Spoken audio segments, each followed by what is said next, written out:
So we're here with Alea. She has kindly given me the space to have a conversation with her for Colombian Jukebox. We're in Brooklyn, New York today in her studio. Alea, thank you so much for your time. How's everything going? Hey, Rebe, and hello, everybody. Qué emoción estar por acá. Thank you so much for having me. Huge fan of Colombian Jukebox and what you're doing. So this is an honor. I'm doing great. Yes, good. How long have you been living in New York?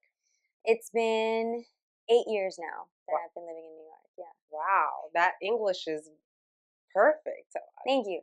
Yes, can you tell me a little bit about your assimilation process into the United States? Well, I think it's been kind of an ongoing theme in my life. I actually grew up in a bilingual school in La Guajira, um, and I was studying English since I was a very 4 years old. And also, I was kind of a fan of languages always. I've loved just, studying different cultures. So pronouncing well was always a thing for me that I wanted to learn. And it was easy for me to change. I also switched back and forth between, like costeño and paisa. Code Like switching. nothing. It's in, I don't think I ever tried to. It just happened very naturally. And now that I work with voiceover work and a lot of it is in English, I have to work on my accent so much. Uh-huh. So yeah, So your parents, your father is from La Guajira and your yes. mother is from Medellín. Mhm. Yes. And you grew up? I grew up in La Guajira. Okay. Exactly. Until I was 17. And then you moved to the United States? And then I moved to the US. I moved to Medellín from La Guajira and when I was about 17 until I was 22. Then I moved to Boston when I was 22. And then to New York 3 years later. What was in Boston? Berklee College of Music. Mm, I actually left Colombia to be able to go study there. It's a huge leap of faith. yes. And what was that adaptation process like? Did you have like a lot of culture shock? Were you homesick? For being somebody that already spoke the language, I had a lot of culture shock. I didn't think it was going to be as much as it was. And I wasn't aware of the phenomenon that happens when you migrate. Hmm. I feel like, there's a lot of pressure on you to do well because you've left so much behind and it feels a very all or nothing kind of a deal. It really uproots you in a way that is even more than physically. It uproots you spiritually, mentally, cognitively, and you have to do good to be able to survive it. And it was really brutal anyway. I feel like it was hard to order a ticket to get on the train station, um, to go to class. I was completely in shock of um, my teachers. I was a very shy girl. I remember being very intimidated by everything and everybody, and feeling like I almost didn't deserve to be there. Mm. All that good imposter syndrome. Yes, the imposter syndrome is a real thing. So going back to that piece where you said that Mhm. you felt like pressure, is it because you feel some sort of accountability towards your family, making such a big sacrifice, sending you over to the States? Is it more like of an internal pressure of, you know, I'm leaving to the United States, for many it's a big dream, like I have to make it count. Where does that pressure that you spoke about come from? I feel it comes from my family, not because they wanted to pressure me, but because it was a it was a jump of faith for everybody. I had just studied communications in la colegiatura, and I had even been offered a scholarship to go study to do a specialization in communications. But I thought at the time, if I did that, that was it. I wasn't going to do music anymore. And I kind of told my parents, I'm not doing it. I'm sorry. Here's the diploma. Yes. I need to go do music now. And they were, everybody was kind of in shock, not in shock. It was like, oh God, here she goes again. She's been doing, every year. So you've always been like that rebel, right? Yeah, I've always wanted to do it, but I didn't really have the tools in Colombia. I didn't feel like I had anything that actually represented what I wanted to do in music.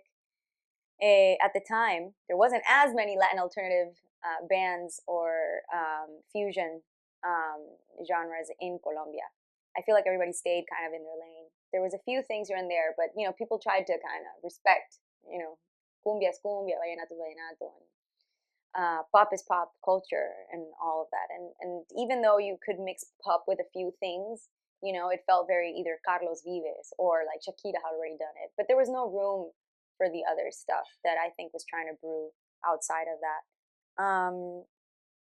And I was very curious about jazz, about R&B, about flamenco, about mariachi. I was, you know, I I don't want to go through the I'm a jack of all trades. I don't think I am, but I am very appreciative of different cultures. So I wanted to somehow understand why those many genres resonated with me so much. And I think it was because I had to cook my own thing and I just didn't know how or where to start. And that's one of the biggest barriers I found living there, is that there wasn't a lot of room for experimentation or support for experimentation. Because I feel like here in New York, if you want to do something weird or crazy, you usually find 2 or 3 foundations. They'll be like, here's some money to go make it happen. Funding is a little bit easier to find. Yeah, in the I'm not United saying States. it's the easiest, because it's not. You have to work for it, but it's more available, and it's definitely not unheard of, is what I'm trying to say. I feel like in Colombia, it's very unheard of. I feel like I told my mom I wanted to sing, and she got really pissed off. She's gonna kill me for saying that. My mom supported me a bunch. She loved hearing me sing. She supported me in every performance. But when I said, "Mom, here's the story," I was doing taekwondo. I did many sports. Okay. Many. Okay. I did skating, tennis, volleyball for years. And where I grew up, it was, sports were very encouraged. And at the time, I went into taekwondo because I don't remember exactly why, but I just thought this seems like a good fit for me right now. I was, like 13, 12. I had a lot of anger. Okay. Yes. And it just felt right. I needed something to, and taekwondo and the teacher, and it was very inspiring. So I joined, and then suddenly it became a family affair. Everybody joined, and I was like, damn it. It wasn't your thing anymore. It wasn't my thing anymore. And then I started competing, and I started doing really good. I got even like a competition in Bogota, and I did really well. I got like I can't remember. I got like silver in combat and like golden or something in figure.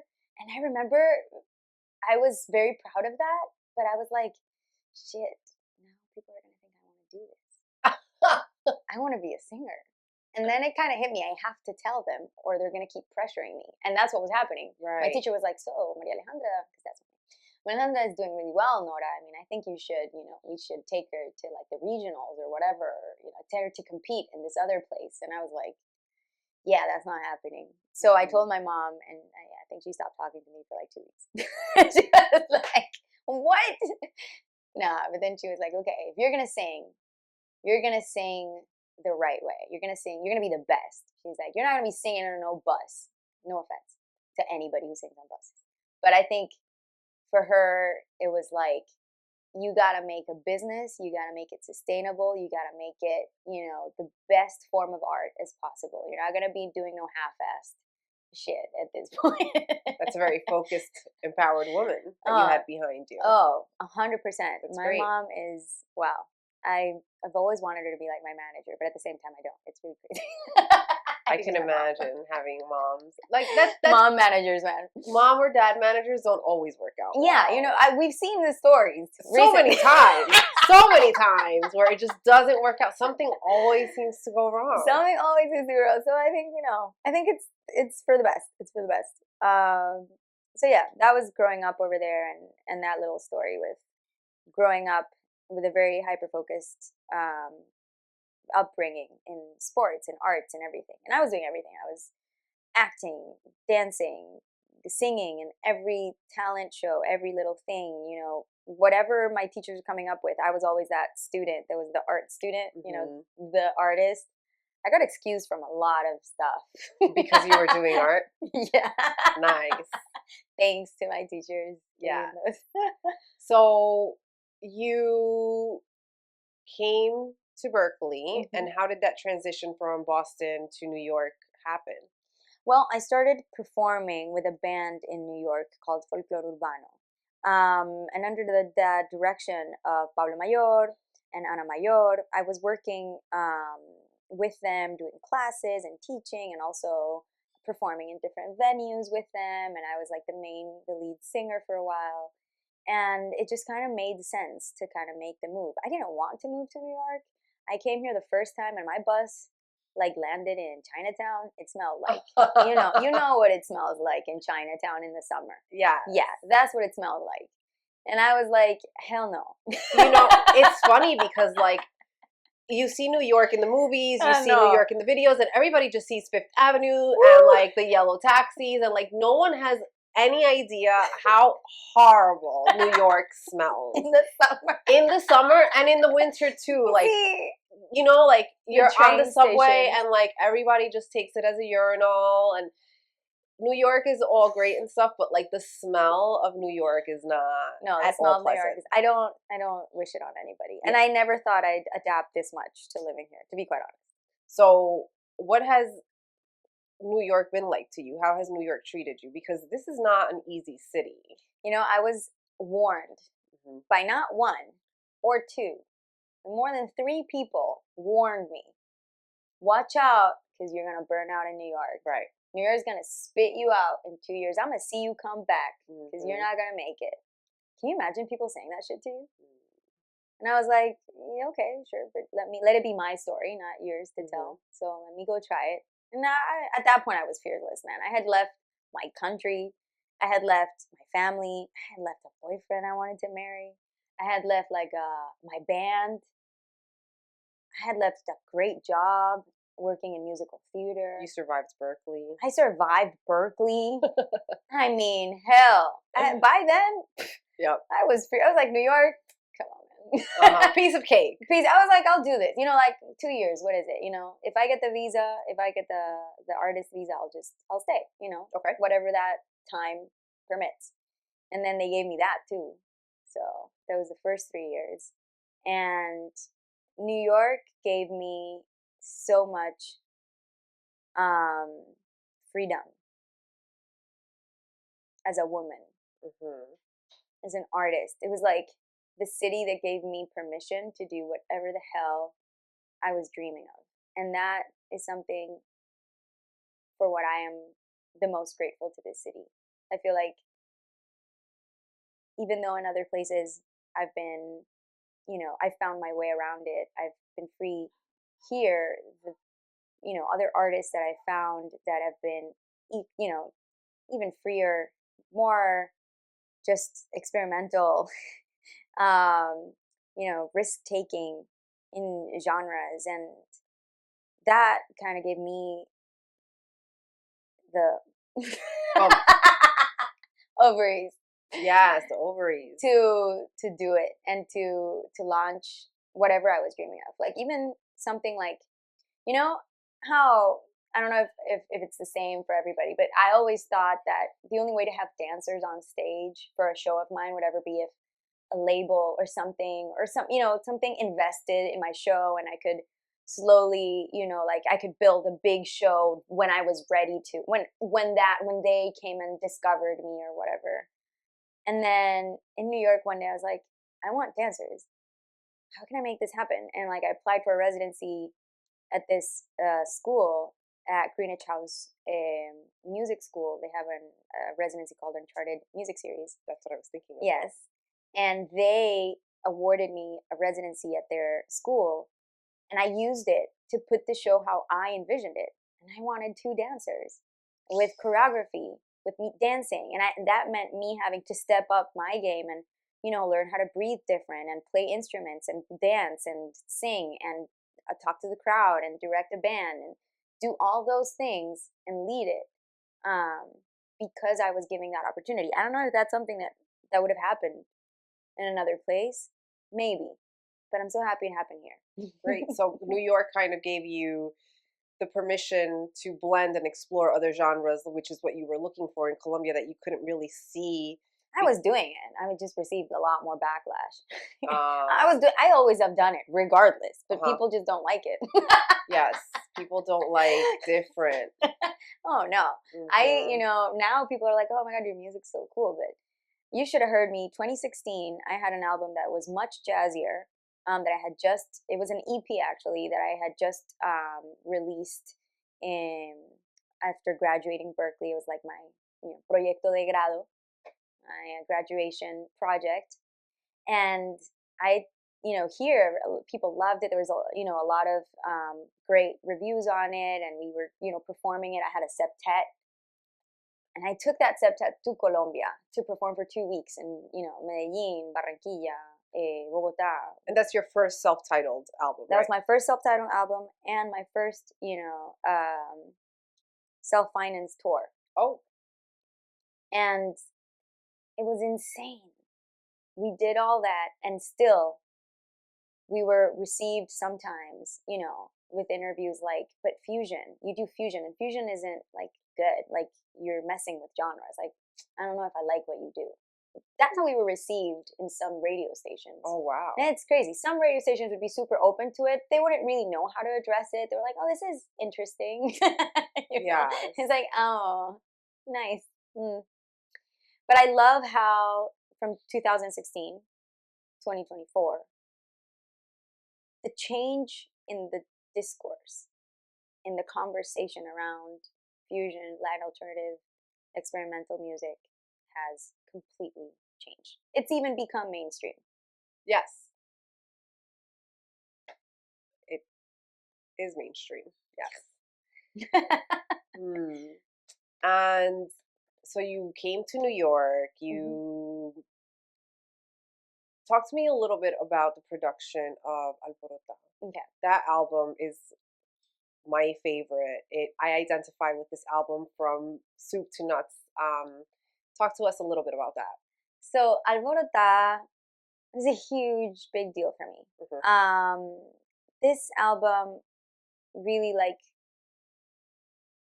gave me the permission to do the kind of things that I wanted to do at that time. At that time, I really wanted to go back to folklore because I had done jazz for many years, like deep diving in jazz, studying jazz composition and performance at Berklee. And, I felt like I had paid a lot of dues, and now it was time to go back to the roots, to study them a bit further, and to kind of feel how to integrate them. And I met an incredible musician here in the city, Sino Padilla, and I shared with him a couple songs that I already had. I had Alborotada, like the first 2 or 3 parts of it. I had No Hay Nada, and I had Inspírame Madre. And I showed him, and I remember his eyes open, he said, I want to produce this album. And it was really cool. We immediately got to work. And, everything that happens as soon as you come up with a huge idea as an independent artist is, and now how do I pay for all this? Right. Oh, the funding. The Right. funding. That part is very interesting. So tell us about the funding. Well, I started with an Indiegogo campaign. Hmm. That was a very successful campaign. We raised over $12,000, and that gave us like the seed money to begin.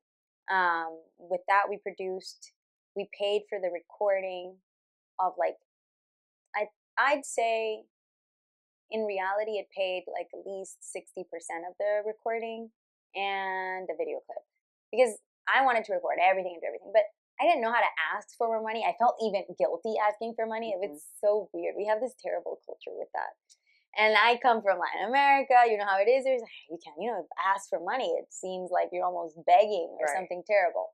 But I was trying to overcome all that, and I decided, if we do 12, at least, I'll have something to start with.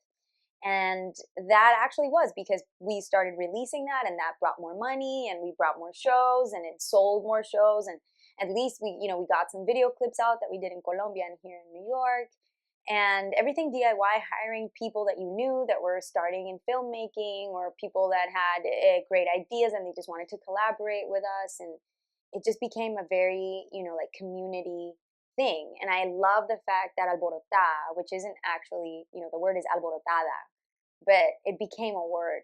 It signified much more than just the songs that we were writing, right? In this different Latin American styles, it was also about feminism and about, empowering myself and hopefully other women who related to that, and felt that they also were seen and validated through my music.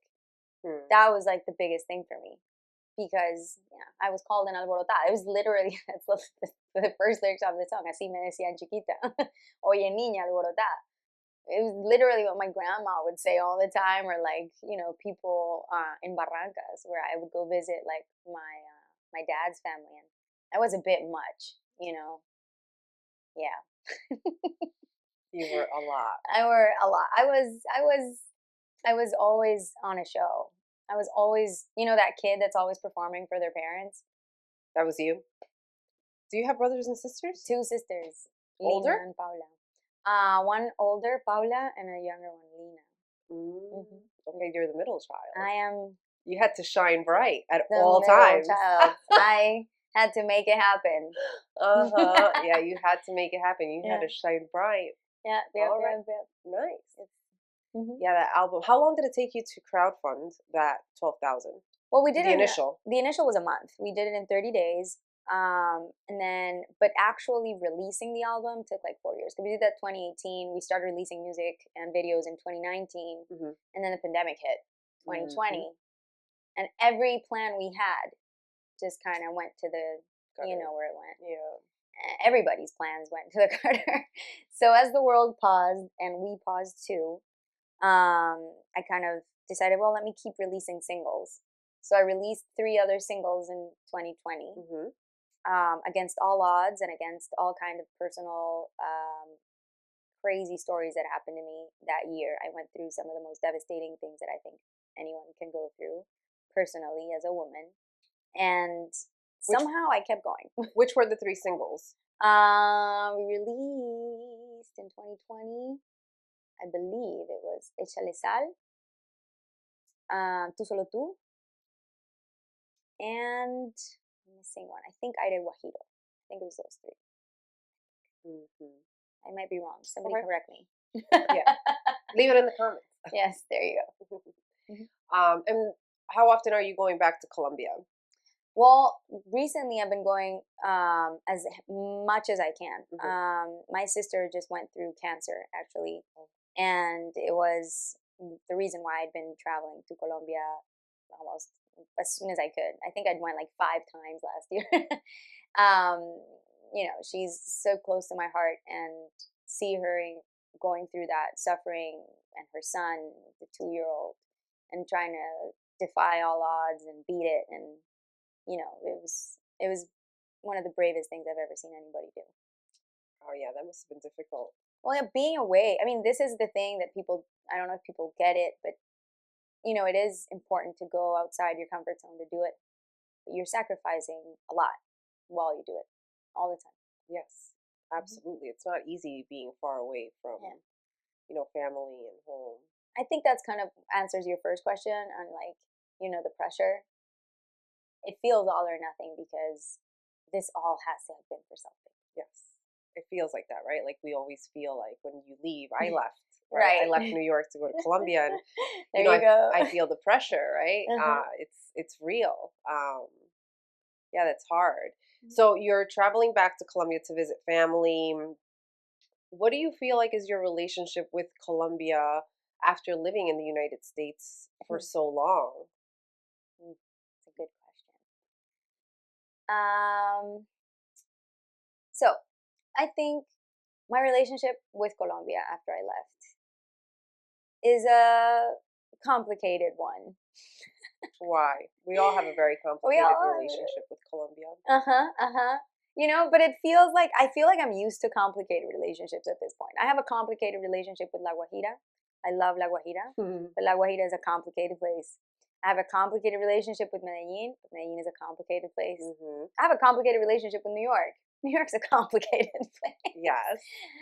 Oh God, I just made a whole string of ideas I need to share with my therapist. It's not easy being bicultural. Leave me your comments. Yeah, bicultural. Oh my God, in so many ways, and being bi in so many ways in your own life. Um, I think that I always grew up in two places at the same time, being la costeña and paisa, living in a very American place in the middle of a desert in Colombia that had no infrastructure development, Hmm. or water, permanent water or permanent electricity, Hmm. being the only place that did have it. The contradictions are impossible, Yeah. to not mention, and being aware of that at such a young age. Right. My grandma grew up 40 minutes away from me, and she didn't have electricity or permanent water. Yeah. All those things. The complicatedness of being bi in a lot of things of, and by I mean bicultural. Hmm. There's dualities in my reality and in a lot of our realities, but feeling like that's just part of the natural way of being, like not fighting it as much. I think at some point I used to fight it, and I used to feel divided by it, Mm. almost guilty Hmm. by it, and learning to live from a place of acceptance and from a place of resilience and love takes a lot of looking inward, and that's kind of something that I've always had to do my music. Going back to my relationship with Colombia, is I love Colombia. Colombia is very simple. It's, my heart is always there. My family is there, and my mind is always one, dreaming in Spanish, and I'm always writing in the genres that remind me of my childhood and that remind me of happy times and dancing without any inhibitions. And Colombia is in, the softest part of my heart. But I don't know if I can live there Uh-huh. anymore. I want to. I want to, but I think it's a tough one because I've made a life here for myself. And whenever I go back, I want to play and I want to do things. And I feel like it's hard because I kind of gotta start from scratch, meeting people, saying hi, doing the things, going to the conferences, because it's the only way that I have an excuse to go back with my music and with my project and show people what I do. Do you feel out of place when you go? A little bit. I feel like an immigrant when I go back. And that is the weirdest feeling, being from Colombia, growing up in Colombia, going back and feeling like, oh, I'm an outsider here too. Hmm. Ugh. Yeah, It's a weird and uncomfortable feeling, I think. I try not to feel it too. but it's there. Oh, it's there. It's. It's there. I think it's one of the things that growing up in two different cultures, something that we have to always deal with, I right? feel like I identify with New Yorkers a lot now because of that. I feel like you guys, like before I didn't used to get it. Now I wonder constantly, how did people grow up here? Like, this is insane. Like, I always thought if I had kids, I'm leaving. Bye. I'm going back to Colombia. But then I meet people like you, and I admire that so much. I feel like I can't imagine your mom, your family uprooting, making a life, speaking or not speaking the language, figuring it out day by day. Here you can't stop working. You don't have your comadres, your tias, your people to just kind of help you for a week. You don't have stops. You don't have vacations. You don't have that. You work until you burn out. It's just that. Yeah, it's nonstop here, right? Mhm. Like in Colombia, there's an official 45, 44-hour work week. I mean, and we think it's a lot. But here it's It's much supposed to more. be 40. They try to regulate it, which is the craziest thing. But the thing is, it's not about regulation. Right. It's the mind, the cultural mind. It's like a cultural hive mind situation where people here think and have it almost ingrained in their DNA. And I'm one of those people. I feel like when I came to New York, I was like, oh, listen, being me is normal. Being this obsessive over your shit is normal. You found the I place. found the niche. It was here. I was just not there yet. Yeah, yeah. Yeah, I was always told that I was too fast, me decían que era muy acelerada, que tenía demasiada energía, que siempre quería estar haciendo esto, que lo otro, y llegué acá, I get here, and it's like everybody's like that. Yeah, everybody's like that. The intensity here is normal. Here I feel chill. Yeah. I'm chill. Yeah, I just got here. I'm like the chill one now. She's the chill. I just got here. Like I've been living in Colombia for 6 years. I got here 4 days ago. I am wiped out. Like I'm like I can't. How did I do this all my life? Like I don't understand. Yeah, New York is it's an animal, but it makes you, it builds you, it gives you the tools that you need to survive. I consider myself extremely blessed and lucky to have been, born and raised here, and gives you some thick skin. It sure does. It sure does. Yeah. So you're bringing your music back to Colombia. You're working with some very talented people in Colombia as well. What do you think about the music scene happening in Colombia? And I guess not being there and being there gives you that perspective. When you're there, I guess people don't see it as much, but it's such a huge change. Going once every year and seeing how suddenly there are a bunch more of beauty shops for Black women and Black men and queer people and queer safe spaces. That's right. Which did not happen before. And I love having conversations with people that are even offended by that. I love it.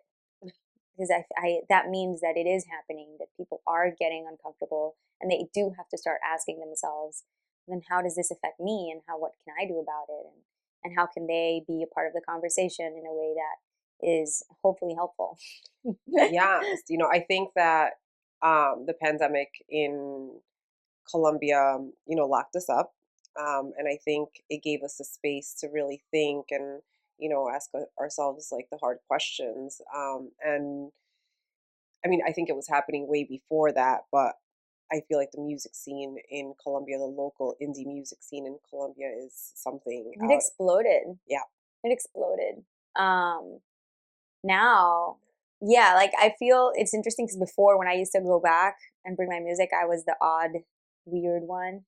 And now when I go back, I'm just part of this normal thing that is happening now. And I love it. It's like it doesn't even stand out. No, it sure does. It does stand out. No, don't cut yourself short. No. But I do mean like it feels like I blend in a lot better. Yes. There's a lot more weirdos out there and I'm excited for it. Yes. It's exciting things are happening, and, I'm very, very, very excited to, share all of that stuff, with people, because it does deserve to be spoken about. I'm very, proud and happy about Carol G and, all of the 100%. mainstream people, but I mean, locally, the things. Even Carol G. I mean, you can tell in her latest productions that she's working with some like very experimental, more experimental producers, and even her, longtime collaborator is like working with like different rhythms and like incorporating other things, and that's what's giving her an advantage. I mean, I think her Residente, people like, that are in that mainstream, even Juanes, have figured out that they have to go beyond reggaeton and to bring stuff into their world so that it can survive. Mm-hmm. So we went from Alea in 2016 to Alborota 2018. What can we expect from Alea soon? So yeah, Alborota, the actual release was 2021. 2021, sorry. No, you're good. 2021. And I say that was a lot proud because it took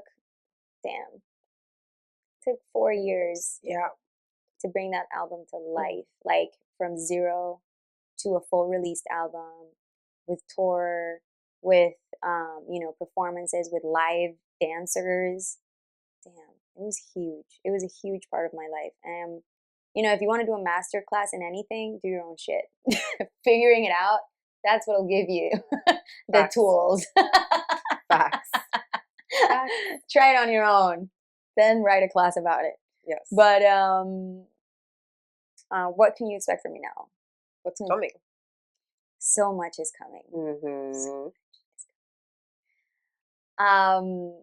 I've been in the throes, the creative throes, Man, I felt so gringa right there. That was a moment. Yeah, you know, life changes and you go through all these things. And I think after the pandemic, a lot of us changed. Everything changed. I don't think anybody stayed the same. I don't think it's possible. And I think that when the world opened back up in its different levels and stages and places, we were all trying to find our place in it again. And for me, it meant leaving a relationship. It meant, um, you know, reorganizing my entire system, my empresa, Alea, that I like to see as that has all these facets from live performance to sync to production to releases and catalog, for the catalog to collaborations, etc. And all of these facets started being affected by me because I was going through changes. The changes. And those changes came with wanting to experiment with the saddest and the emotions of heartbreak and of all the gooey things that I didn't like to talk about before. I hated writing about love. Go listen to Alborota and you'll see exactly what I'm talking about. Mm-hmm. I have not one love song. Okay, there's love songs, but they're not mine. Tú solo tú and Nuestro Juramento are covers. Not mine. Yes. They're covers. So, and because I've always been a huge admirer of like the bolero and the mariachi. Vallenatos of the time that people would write and they wrote in such a poetically, like romantic, just such a romantic and vein cutting, but so perfect. Mm-hmm. So I didn't know. I don't think it was a thing of me questioning if I could write it or not. I just didn't want to do it because I was like, that's been done. Let me write about shit that's important to me right now. But for this, it was important for me to also validate that I was going through all of that and to write about it as it was happening, not wait. Because that was the other thing. You usually wait until you pass the emotions, okay, maybe to write about them because maybe it's too hard to do it at the time. Mm-hmm. But the exercise was to do it as it was happening. That shit was burning. It was tough. But I got some really great songs. I think you're gonna like them. Yes. Yeah. I'm excited so about there's that. R&B Mm-hmm. that I've been a huge admirer of. Alicia Keys, her, oh my God, so many artists that we grew up listening to in the 2000s, sorry, that I think like really shaped that like R&B soul pop world, especially that came from New York, of course. And I think that also had a big influence on me growing up. So it was kind of like listening to that side as well, and into some also other collaborations with incredible artists like Mr. Power and the electronic world that he just released a song with Goyo, actually. And things like that. I feel like that this album is going to be one of the most epic things that I've ever done, I think. Also, because I'm kind of winging this on my own. Yeah. Here it is. Mm-hmm. I think this is a very important thing to talk about. Yeah. Like I'm working with other producers and I'm working for the first time ever with an overall woman producer, Maria Elisa Ayerbe. Yes. That I'm very proud of that relationship. I think she's a brilliant producer and a brilliant woman. Yeah, she's a Grammy award winning, top of the line. She's like in it to inspire other women. Yes. And absolutely. That shit is so weird. That shit is hard to find. I don't think, I've had to learn the hard way. Not everybody has good intentions. Right. And sometimes, girl power is not. Yeah. Girl power can be very, very, very commercial. Yes. And superficial and not genuine. Right. Yeah. And I love to see it in the industry that I'm working in and in circles of people that are, within the Grammy world and the Academy and within the industry. There's so much to be said about women's roles and where women have been placed and categorized, that seeing people advocate for for us, in the value we bring, um, in the artistic value we bring, is huge. So yeah, that relationship has been very inspiring to work with, and her, and working with other producers like Mr. Power, like Edgar on the beat, collaborating recently with Felipe Fornier on a song, and with other people like Matuk, and just Natalia Hernandez from Medellín as well, down in Miami. And just people that have, Paulo Hogado, which kind of helped put all of this, he's such an important figure, and a person that like really opened doors for me down in Miami.